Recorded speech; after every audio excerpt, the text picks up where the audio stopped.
Señor, en esta hora te damos muchas gracias, Padre, por la oportunidad que nos das de acercarnos a tu palabra con toda la libertad, de poder escudriñarla, Señor, y encontrar en ella aquello que tú nos quieres mostrar, amado Señor. Oramos en el nombre de Cristo por este tiempo. Amén, amén y amén.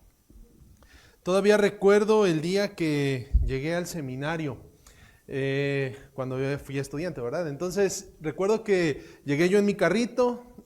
Yo fui una de esas ovejas desobedientes que no entró en el ciclo escolar cuando empezó, sino que desfasado. Entré en enero, llegué yo ahí al seminario en mi carro y recuerdo que 2 compañeros me recibieron. Y entonces me ayudaron a bajar mis cosas y cuando ya estábamos en el cuarto, pues las preguntas obligadas, ¿verdad? ¿Cómo te llamas? ¿De dónde vienes? ¿Cuál es tu ministerio? En fin, todas esas preguntas. Pero recuerdo muy bien la pregunta que uno de ellos me hizo, que fue una pregunta no habitual. Y él me preguntó lo siguiente: ¿qué tipo de ministerio quieres tener? Y la verdad es que esa pregunta hasta la fecha sigue siendo un eco en mi corazón, en mi cabeza, porque la verdad es que todos nosotros, creo yo, que queremos tener un ministerio fructífero. Si no, no estaríamos aquí. De entrada, el hecho de capacitarnos es parte de tener un ministerio fructífero. Sin embargo, en aquel entonces yo era pastor de jóvenes y lo que yo respondí fue más o menos esto: yo quiero tener un ministerio de jóvenes estable y que impacte a su comunidad.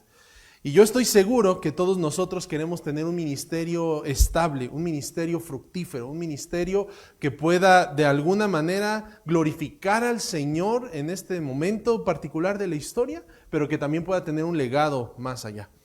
Ahora, lo cierto, mis hermanos, es que servir al Señor de tiempo completo es el trabajo más demandante, el trabajo más difícil, el trabajo más pesado de todos, pero al mismo tiempo no hay trabajo que produzca tanta satisfacción en esta vida y en la venidera como lo es servir al Señor.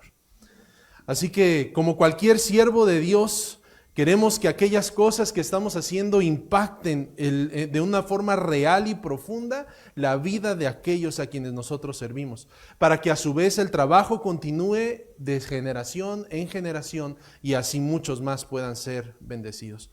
Así que esta mañana, mis hermanos, quiero compartir con ustedes uno de los pasajes más hermosos que el apóstol Pablo escribió, inspirado por el Espíritu Santo, en donde nos recuerda qué es lo que hace que un ministerio sea duradero. Así que hoy hablaremos de un ministerio duradero. 2 requisitos para que un ministerio sea duradero. Requisito número 1. El primer requisito, mis hermanos, para que un ministerio sea duradero es tener la prioridad correcta en el ministerio. La verdad, hermanos, es que para aquellos que ya llevamos tiempo en el ministerio, debemos decir que hay tantas cosas, hermanos, en el ministerio que nos quitan el tiempo, que muchas veces no son nuestra prioridad, o que no deberían de ser nuestra prioridad, pero que llevan tiempo. Reuniones administrativas, asuntos ahí con ciertos, no se me va a olvidar esa ocasión en donde estaba yo predicando, hermanos, aquí al frente, y de repente se acerca un joven de la iglesia y me dice: pastor, ¿me puede prestar las llaves? Lo que pasa es que los diáconos no encuentran el papel de baño. Y estaba yo predicando, mis hermanos. Yo agarré y con toda la calma y la paciencia del mundo metí las manos aquí, les di las llaves y después hablé con los diáconos y les dije: hermanos, que no hay una tienda aquí al lado. No pudieron haber ido a comprar un papel en lugar de interrumpirme y ya luego buscamos las benditas llaves a ver en dónde están. Pero bueno, hay tantas cosas, hermanos, en el ministerio que seguramente van a pasar, que si nosotros no somos cuidadosos, van a robarnos el tiempo de aquello que realmente es prioridad para nosotros, para llevar a cabo la obra del ministerio y para que nuestro ministerio sea duradero.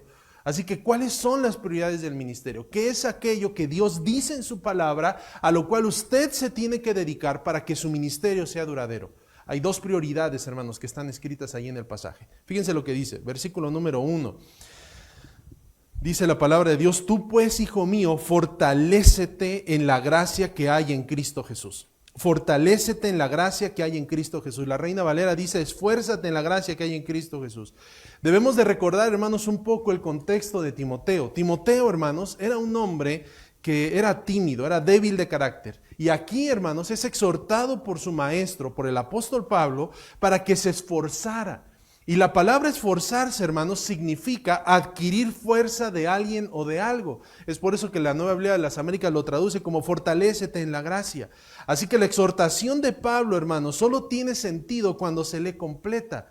Vaya, muchas veces, y seguramente ustedes lo han escuchado cada vez que hay alguna competencia deportiva, y más específicamente para nosotros como mexicanos, ¿verdad? Que nuestro comité de deportes nacional dice que los mexicanos vamos a participar, ¿no? Nadie va con la intención de ganar, pero todos vamos a participar y gloria a Dios por eso. Y ahí van los competidores, llegan ahí, compiten, pero nada más ahí se esfuerzan. Y la clásica frase, ¿no? El clásico grito del mexicano cuando estamos a punto de quedar descalificados del mundial. Díganme cuál es. Sí se puede, sí se puede. A ver, díganla conmigo, ¿no? Por favor. Sí se puede. Sí se puede. La pregunta que yo me hago es, cuando estamos gritando eso, y esto se lo escuché a un hermano preguntarlo, ¿sí se puede quién, para empezar? Porque no estamos diciéndole a nadie, hay dos equipos jugando ahí y no se sabe a quién se le está gritando. Por otro lado, ¿sí se puede qué? Porque sí se puede perder, y eso lo vemos casi cada mundial, ¿verdad?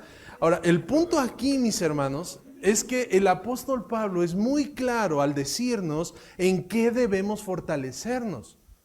Y el texto dice claramente aquello en lo que debemos poder para poder hacer las cosas. ¿En qué debemos fortalecernos, según lo que dice el pasaje? En la gracia. En la gracia, mis hermanos, en la gracia que hay en Cristo Jesús. Si usted quiere tener un ministerio duradero, su prioridad, mi bendito, es fortalecerse en la gracia que hay en Cristo Jesús. Porque el ministerio, hermanos, es suficientemente difícil como para que usted crea que en sus fuerzas lo va a lograr.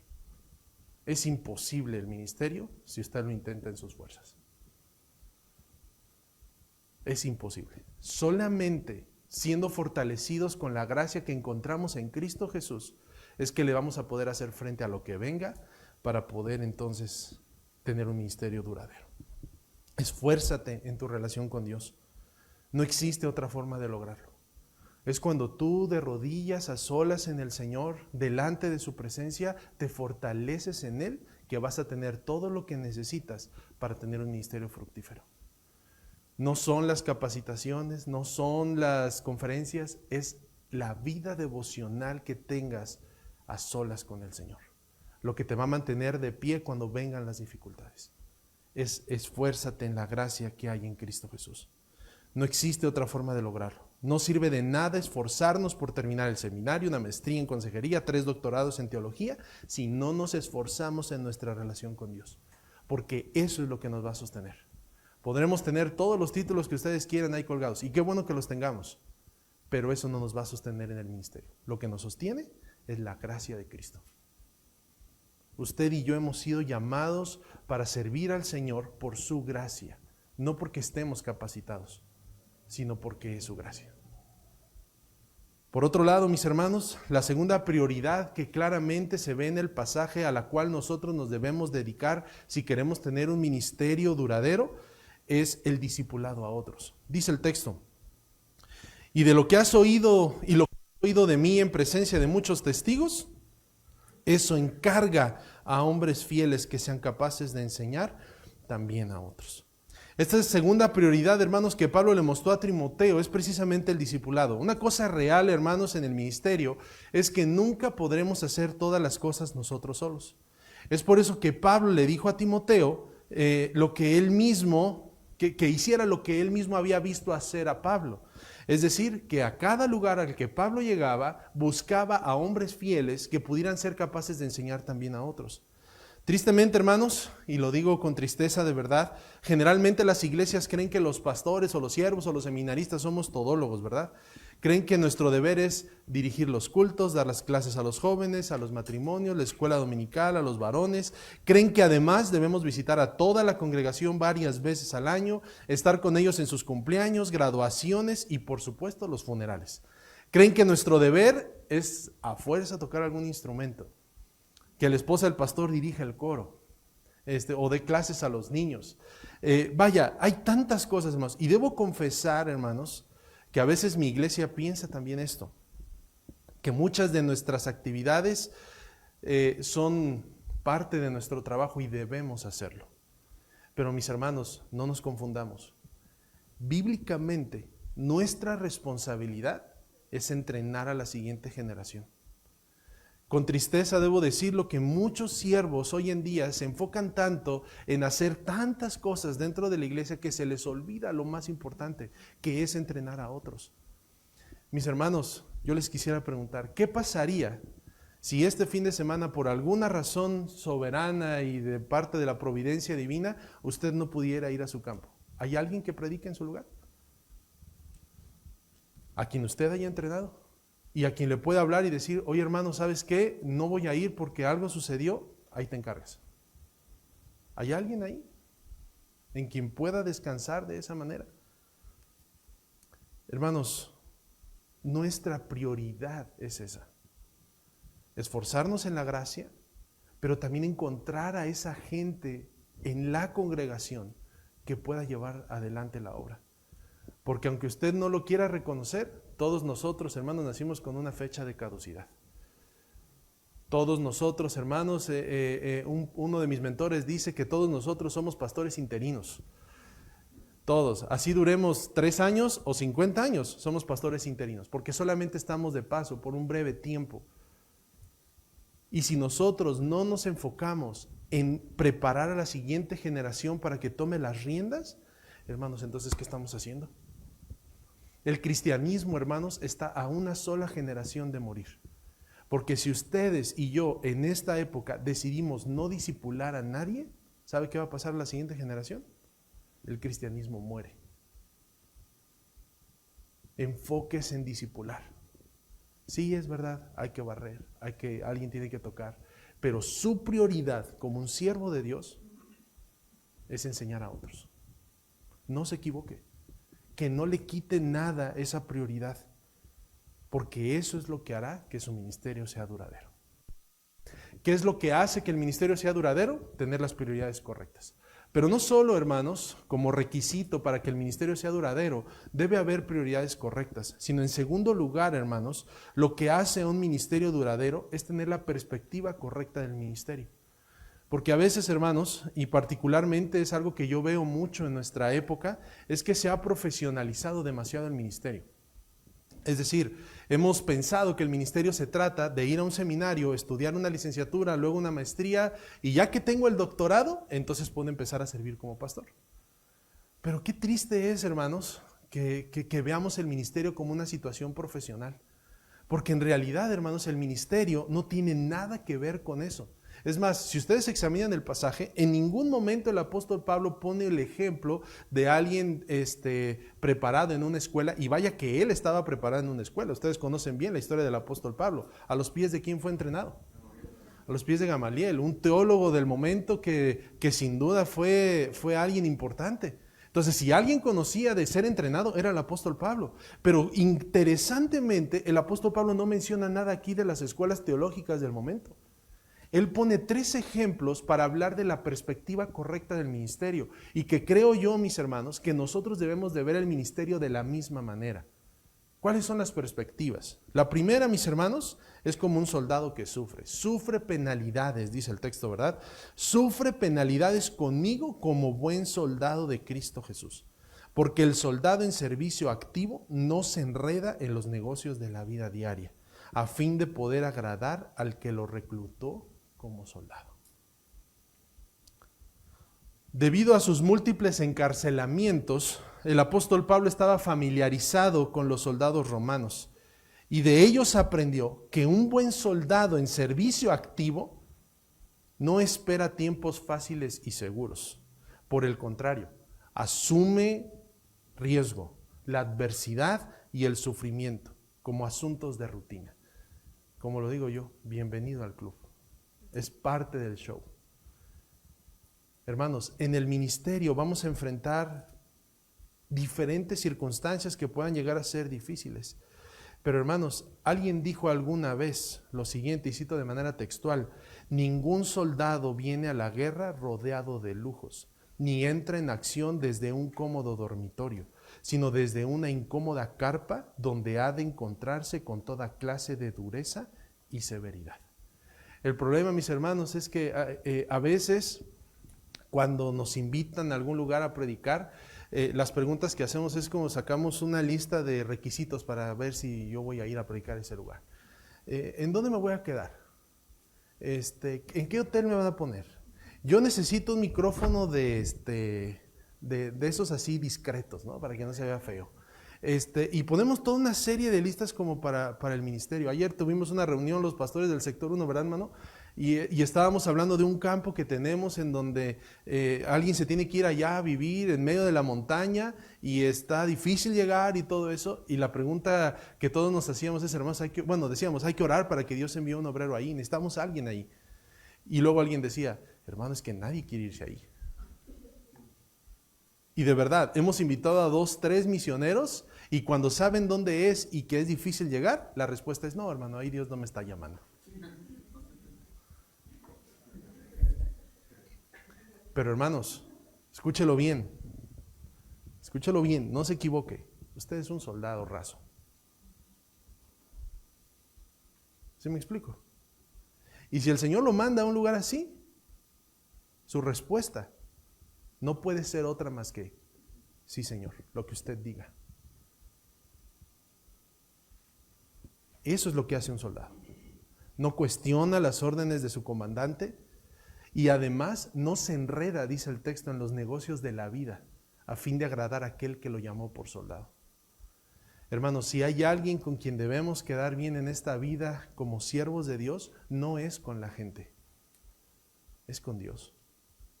Porque cuando lleguemos allá, ¿qué le vamos a decir? ¿Qué le vamos a decir? Ay, Señor, es que hacía mucho calor. Ay, Señor, es que estaba muy lejos, habían curvas y yo me mareo. ¿Cómo voy a ir a un lugar así? Imagínense estar frente a Jesucristo poniendo ese tipo de pretextos. Estoy seguro, mis hermanos, porque ahí lo dice, que ahí Él nos reclutó y Él nos va a pedir cuentas. ¿Qué le vas a decir? Por otro lado, mis hermanos, no solo debemos de ver el ministerio como un soldado, sino también, hermanos, como un atleta que juega según las reglas. Como un atleta que juega según las reglas. El versículo 5 dice, también el que compite como atleta no gana el premio si no compite de acuerdo con las reglas. La segunda metáfora que el apóstol Pablo utiliza sobre el ministerio o sobre cómo debemos ver el ministerio es la de un atleta que sigue las reglas.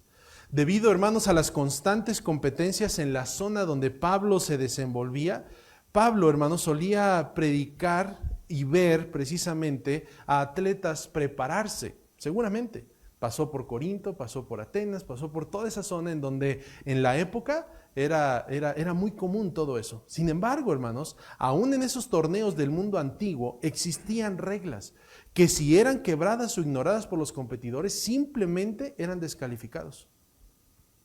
Como siervos de Dios, hermanos, estamos involucrados de tiempo completo al servicio de Dios y debemos llevar a cabo el ministerio de acuerdo con las reglas de Dios.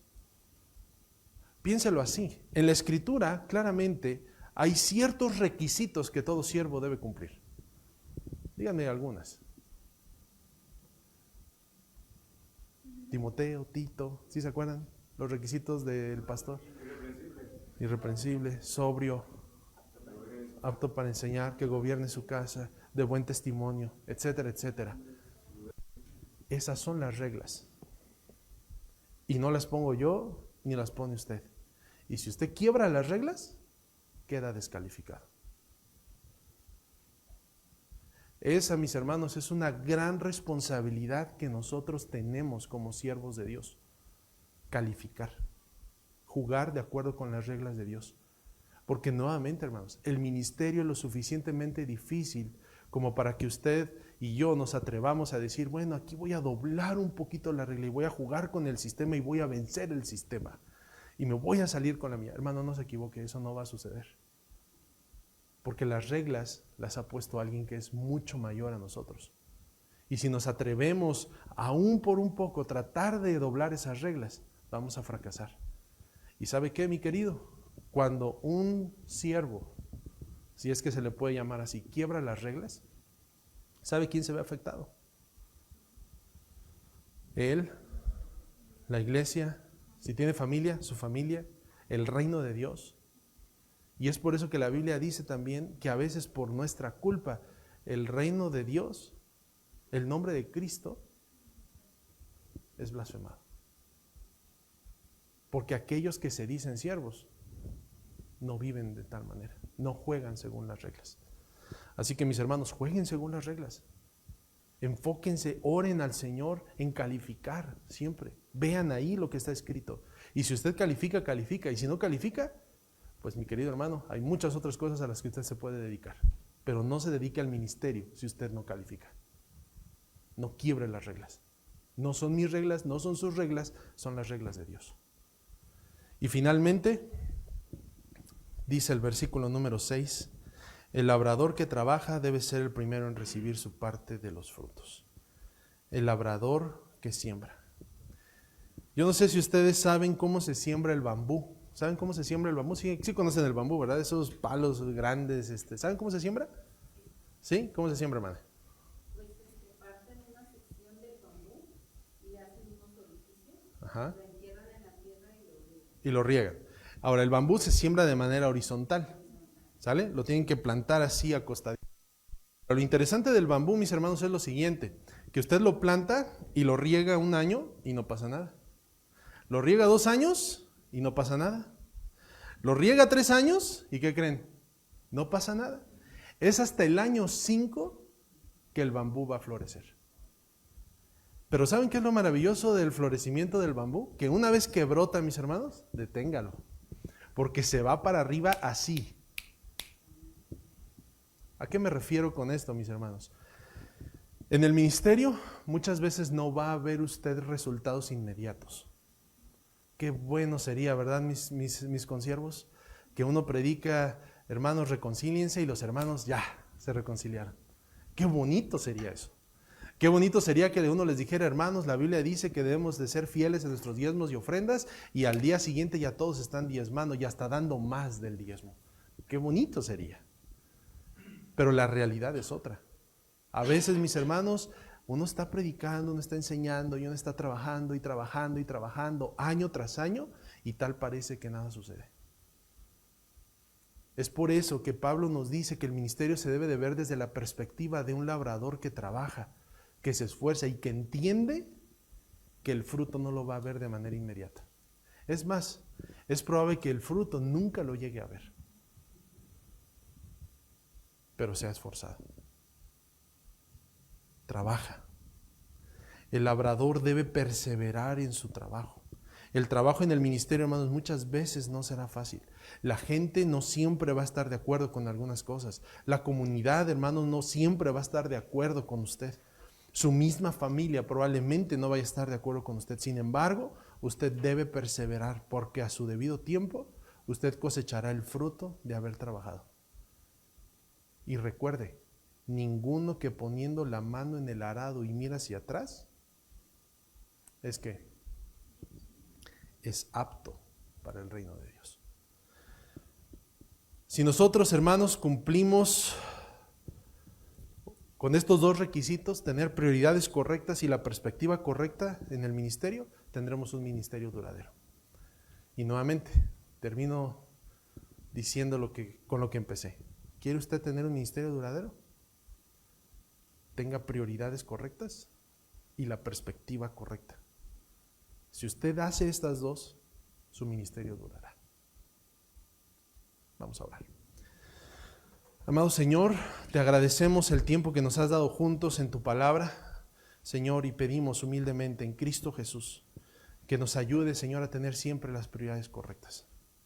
Señor, sabemos que hay tantas cosas en el ministerio que nos pueden distraer, pero ayúdanos a estar enfocados, en estar fortalecidos en la gracia que hay en Cristo Jesús y, Señor, en entrenar a otros.